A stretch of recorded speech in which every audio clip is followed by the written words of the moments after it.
Welcome to this week's episode of the Every Arkansan Podcast. I'm Drew Davis, and this week we've got all the way from Pine Bluff, Miss Annette Dove sharing about TOPPS. We know you're going to love this one.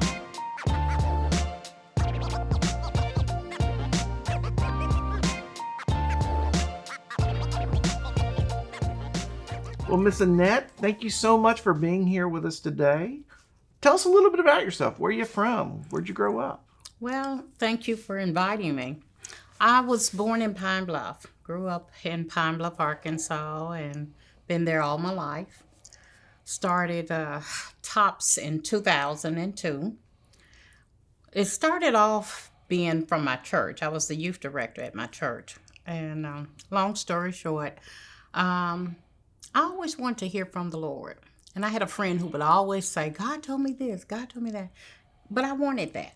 So I began to pray and, ask the Lord and didn't hear anything. And one Sunday morning, I was praying right before going to church. And I just said, Lord, what is it you want me to do? And I heard this voice say, become youth director. Well, I didn't know what to do. And so I got up and went across the street to church. And when I walked in the door, an elderly lady said, come here, girl. And I went over to her and she said, the Lord told me to ask you to be the youth director. And I thought I had fallen out of the sky. I said, I really did hear from him. And I told her I knew, and I took on the youth director position. And my husband and I started working with the kids in the church. Then we started reaching out in the community, bringing in kids off the street. Well, we did that for 7 years. And my husband was a parole officer at the time. And what we wanted to do was make sure the kids were not getting into trouble. Mm-hmm. So we brought them into the church, started basketball teams, traveled with them, taking them home on Sundays, hanging out with them. And what we noticed, the young men were staying out of trouble. Mm-hmm. Some of the people didn't quite understand it in the church, and it kind of presented a problem. And so after 7 years, I just got tired of fighting that battle. So I just walked away from it. A couple of the young men got in trouble. One young man got killed. And I got a call one day from one of the guys went to juvenile, and he said, you let us down. And I did. And so as I began to pray about it, the Spirit of God reminded me that I was called, and you're going to have challenges. Mm-hmm. So my husband and I put in a plan that we were going to get financially secure, and I would leave my job and go back to the community. Well, in the meantime, he passes away. And during that whole process of his death, the Spirit of God kept coming back to me and said, you made me a promise. And I'm thinking, I can't do this now. I got kids. I got to, he didn't leave a lot of life insurance, so I had to be able to do this. So I finally said yes to the Lord. And I had this plan. I was going to go in there and write down, Lord, I want this, this, and this to happen. And I write in a book that he never answered me. And so anyway, my journey began by giving up my job and going into the community. And on my job, I had grants running out of the wall. So I just assumed that I was going to still be able to get that to happen. And it didn't. So I had to move to taking my retirement to get it up and going. And I started off with books in the back of my car, visiting kids in the neighborhood, helping them to read. And finally, I found an old house that I renovated so they could have a safe place, because we had a lot of drugs and you could hear gunshot and kids just up and down the street. A lot of them didn't have food. So I wanted a place that they could come and be safe. Mm-hmm. And so that's how I really kind of started TOPPS. From that, we just kind of started growing. Every issue I tried to solve it, and, not knowing you got to have money to solve a lot of these problems, but you just do it. I tell a lot of people that come to see me that they have all these ideas to do things. Well, you got to get started somewhere. Mm-hmm. And you might not always get that grant. You might not always have that support. So, when I look around, my children started with me with TOPPS. And so when you look at the face of TOPPS, you see my children, my biological children. And they have the heart, and it's good to have the heart. People with the heart that want to give back to the community. So that's kind of where I started. I actually got to come and visit you a few weeks back, and it's amazing because now you've got a few little places there in Pine Bluff, but it reminds me a lot of what we do. Just those kids in that neighborhood, just kind of just coming in and craving something, family or just relationships or whatever it might be. What's kind of the longevity? I mean, you've been doing this for how many years now? 17 years. 17 years. 17 years. It's been a long process. I love what I do. I love looking at the faces of children that you've impacted. Sometimes when they graduate, we have students that have graduated, they come back and say, well, you kept me out of jail. No, I didn't know that, but, it's good to know that. Mm-hmm. And now we have a process that we're training our young people to give back to. Because you've been through this process, so you need to give back. And it's just exciting to see them come and volunteer, and we need to be doing this. And as I age, I want somebody to be able to take over, keep it going, keeping that process going. When you see kids in the neighborhood, they come from different reasons, because not everyone is without food. But there's always a point, an issue. And I tell my staff, know the story. Know the story of what you're dealing with. My goal is, number one, safety. Some of our areas are not very safe for our children. Some of our kids are living in homes that are not very conducive. So I try to learn their story. I want to get to know your story and how we can help get you past what your problems are to get you to be a productive citizen, So we make sure that our kids, we do a lot for them, but they have to do too. They have to volunteer. They have to give back. They have to help others. Someone said to me once, why do you have them bring a can of vegetable when you do a giveaway? Even though they might be that person we're giving to, they got to learn how to give too. And so it makes a difference. Absolutely. And it's one of the things I loved. When I walked in the door, it was me and another gentleman, and we both came in. We were wearing sports coats, and this little kid, he was probably 8 or 9, just ran straight up to us, held out his hand, looked us up, and introduced himself to us. And when I got back here, I told Marius, who runs our programs, I'm like, hey, I said, you got to figure out how to do that. I said, that's like something Ron Clark would do, and just the boldness of a child. So we teach our children that when someone comes in the door, you never know who they are. So always make people feel welcome. Greet them, So you will see that when anyone comes, a lot of times we do I'm a hugger. So you will see some of the kids walking up to people, hi, I'm so-and-so, and we try to teach them to introduce themselves. And then because we've had some national coverage, we want them to be able to articulate what we do. And we want them to express themselves. So it's not a script for them, So, yeah. I oftentimes tell kids, I'm like, if you can look someone in the eye, shake their hand, and your pants aren't falling down, you probably just beat out everyone else that's applying for that job that you're looking for. That's it. It's so amazing that it's the little things. Mm-hmm. But one of the things you said just a minute ago was one of the best lessons I ever learned was don't assume you know anything. Mm-hmm. And I know you come from that educational background, and it's like walking into this, it's like you can't assume you know the need. You've got to get to know the child. I wondered, because when I made this move, I consider myself a pretty middle-class person. My husband and I both work, and we had our basic needs met. But I lost a lot of stuff in the process. And there are times I couldn't feed my kids. And when I prayed, and I'm like, Lord, why am I having to struggle when I'm giving up? Mm-hmm.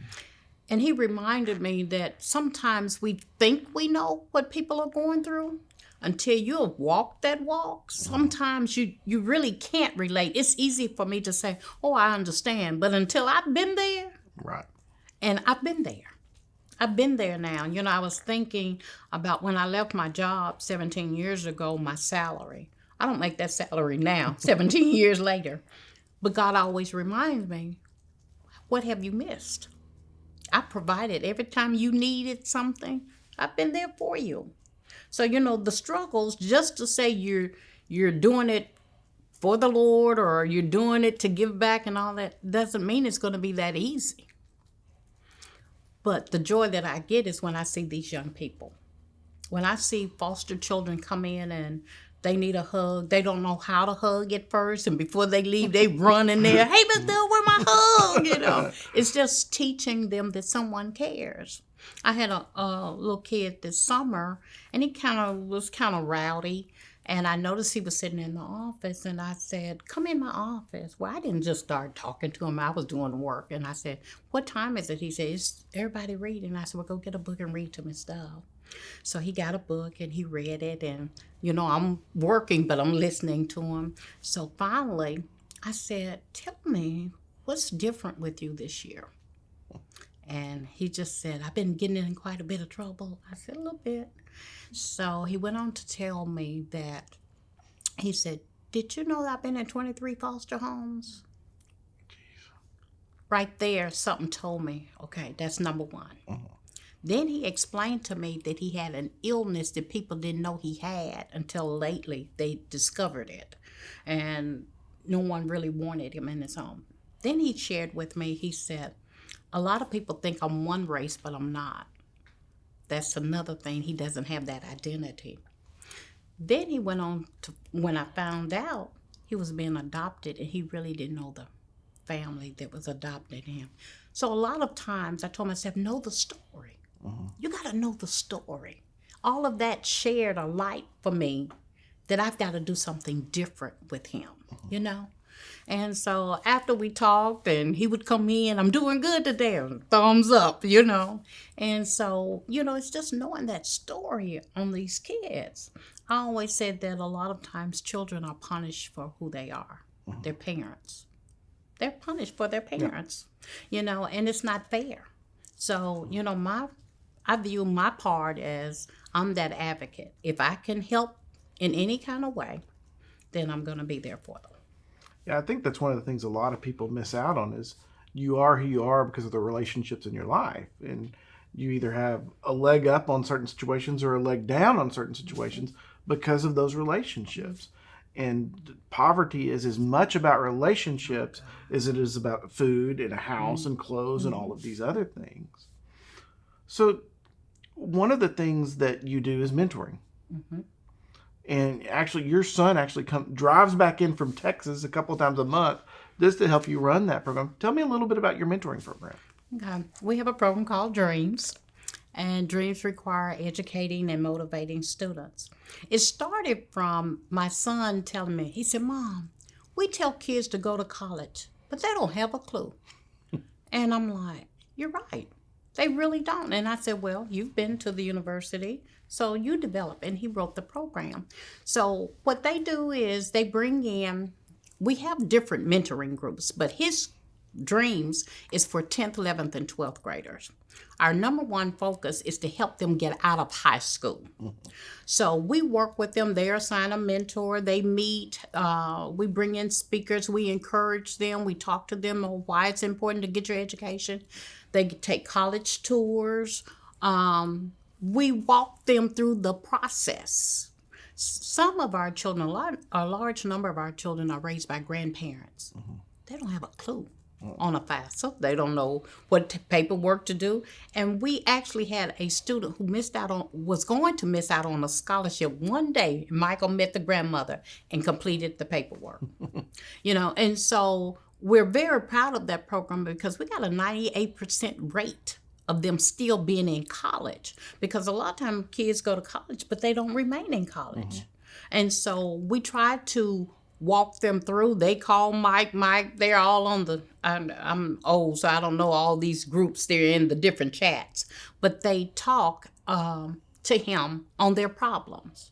We try to give whatever scholarship money we can to help. Sometimes it's a book They don't have a book, or we can call a professor or get help for them or whatever. And so we're just really proud of that. But they have someone that they can call on. If they're talking about dating, if they're talking about problems, they have someone who's going to tell them the truth.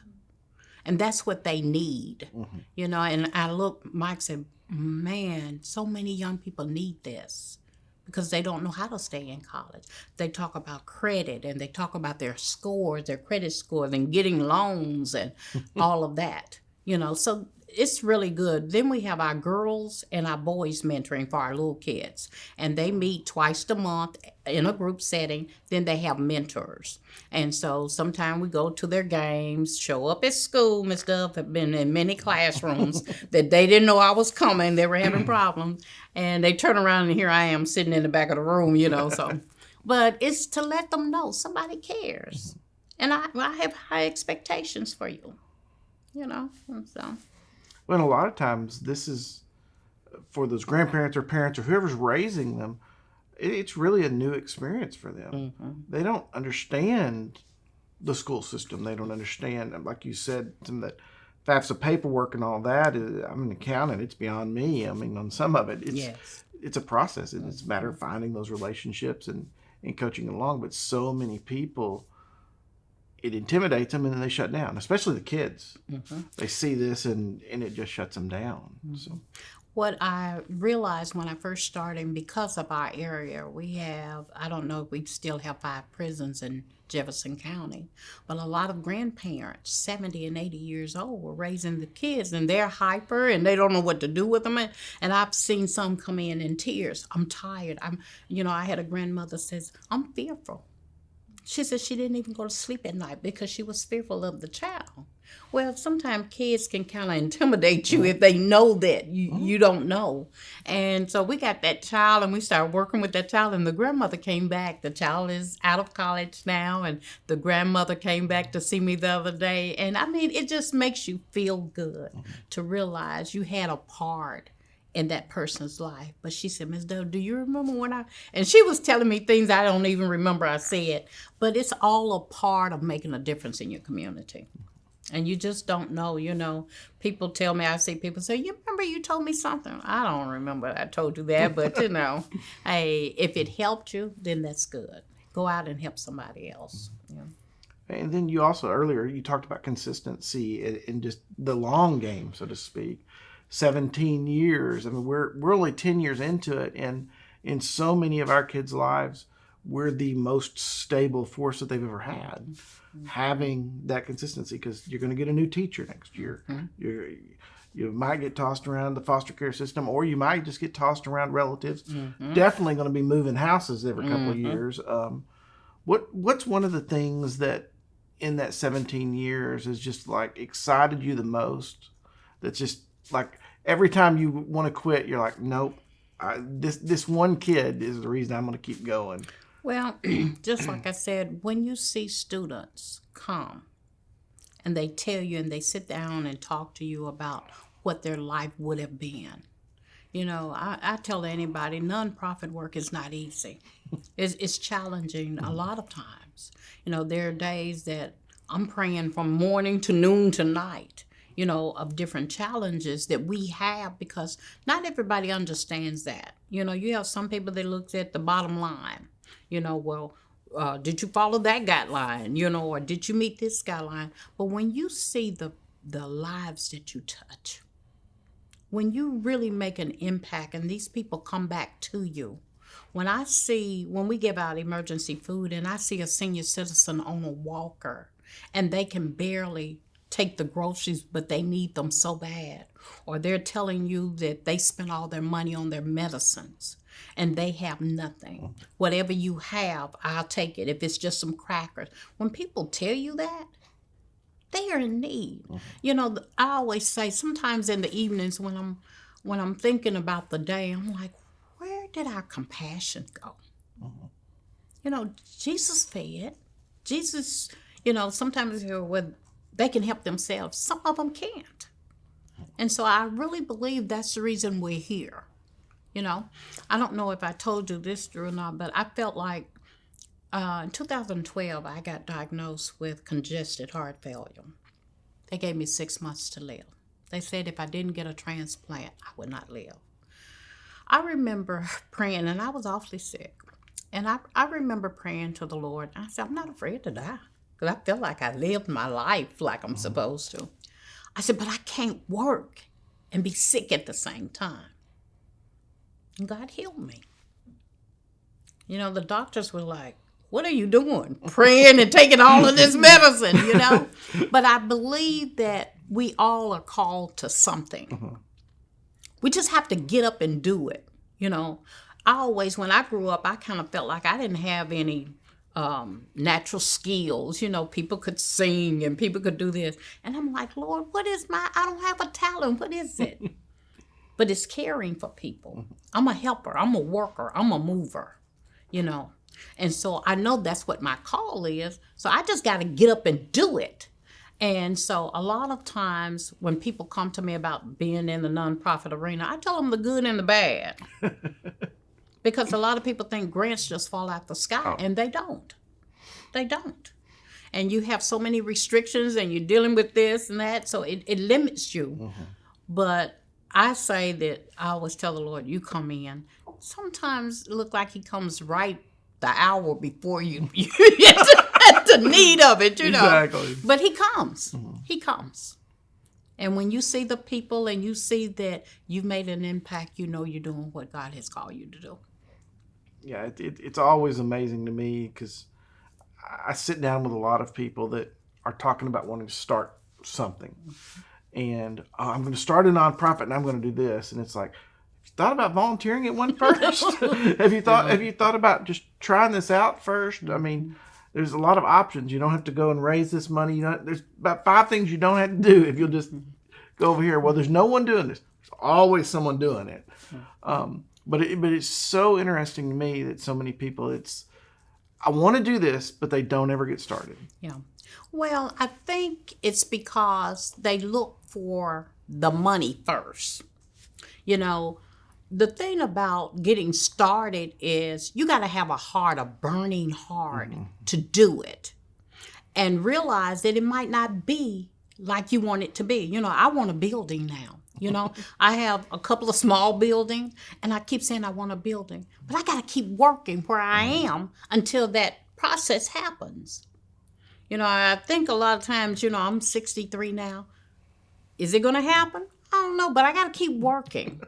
You know, I've got to keep working, making a difference in the lives because it's not really in the buildings, it's in the people. And people don't realize, just like you said, go help somebody. See what it's really like. I have a young lady in my office now that wants to start her own nonprofit. She told my daughter yesterday, I don't know if I want to do this. I didn't realize all of the different parts of it. People only see the outside, the good parts of it, but it's some work. Oh. It's some late nights. It's some 2:00 in the mornings looking for funding. It's some 2:00 in the mornings where you're trying to figure out how this bill is going to be paid or how you can keep your programs running. You know, it's some really stressful things can happen. But just like you said, go and visit, go and work, go volunteer and see what it's like, you know. I think about in our area, we have a lot of nonprofits. If we're at a struggling pace, I know where they are, you know, and they've been there, some of them been there longer than I have. You know, just getting to be able to pay your workers. You know, everybody don't want to volunteer. And you have to help people there because you're meeting regulations. So I'm like you, go volunteer first. See what it's really like. Contribute, help, fundraise. That's a good idea. That's a good process, you know, to go do that and see it. But get started. Give back. When people come in to volunteer with me, I ask this. Whatever you're going to do, commit to that. If it's one day, just commit. Because I don't like the process of someone saying, I want to volunteer, and you don't show up. That's hard because you have to meet those guidelines. So I say volunteer and give me, if one good day, I'll take one day. It's always frustrating to me when someone comes with good intentions. And I'm going to volunteer. I'm going to step out and do this, and they last like 3 or 4 times, just enough time for that kid to say, where's Mr. John or where's Miss Kathy or whatever it is. It's like, not another one. Because so many of these kids, they are used to, well, dad gets out of prison, he's going to do all these things with me. Or when mom gets out of rehab, or when mom gets this better job, or when grandma gets her SSI figured out, or whatever it is, it's like promise, promise, promise. And then it's just like, they're so let down and they don't trust people. Well, my son will tell the volunteers, you got to work. You got to volunteer a couple of months that we know you're stable before we attach you to our children. So you can be around us, but we don't assign children to them until we know they're going to be a part. And that's the reason why he started training the students that's been with us a while. And it works. It really works, So we know that they're going to be there. They realize that you've committed to us to this period of time. And just like I said, they have to fill out a contract with us, that this is what I can give. Always let us know when you can't ahead of time. So, It's so amazing though, because we started out in the bed of a truck because that's what we had, and then we got a little house, and then we've slowly been able to get some buildings and stuff. And those kids value those relationships and what you're willing to go and do with them way more than what building we've ever had. That's true. You're in an old school now. Our other building is an old YMCA. Our first building was this old house. I don't know how we did it in there, but it's just the kids never cared. They only cared. Mr. Drew's here, Miss Kristen's here, whoever that person was, that they're here for me and they're part of my life. I had some new families to come to me this summer, and I warned them. I said, now I'm going to tell you one thing's going to happen. Your kids are not going to want to go home. And they kind of looked at me, and so one mother says, no, she's going to be upset, and, what have you done to our children? We try to make sure they have fun. We try to make sure they're in a safe environment. We want them to know that they're loved. And they don't want to go home. They want to hang out and tell parents, go back and get me. Come back later. Why are you here early? That sort of thing. But it's just good, to see our kids grow, and we just need more of it. We need more of it for our children in our communities, that people care. I was telling yesterday, I was dealing with so many fires, and I'm looking at leaders. They say they care about children, but it's all about them and power struggles, and so that bothers me, because who are we hurting? Our children. Our children see this. We say we care, but our actions, and that's the reason I said at the end of the day, I go back to, where's that compassion? We're not reading our Bibles or something, because in every story you see Jesus had compassion for people. So, Pine Bluff, what's the best way someone can kind of connect with what TOPPS is doing there, whether it's as a mentor or a donor or any of that in between? What's the best way? They can call our office. Our telephone number is 870-850-6011. We're located at 1000 Townsend Drive in Pine Bluff. But we're there from 10 until 6 every day. They can call. They can go to our website. They can log in on our website and submit a request to volunteer, or they can donate online. Or they can mail us a check. We'll take checks. Our address is P.O. Box 2793, Pine Bluff 71611. Well, thank you so much for making the time and driving all the way up to Little Rock and spending some time with us today. Well, thank you for having me, and I'm excited to see your program. Hey, I hope you enjoyed this episode of the Every Arkansan podcast. Miss Annette is someone I met a few weeks ago. Her story is amazing, and just how she's persevered. Changing someone else's life means that you have to get in there. You have to be consistent. You have to keep going when everything around you is saying quit. I hope you jump out there and keep going.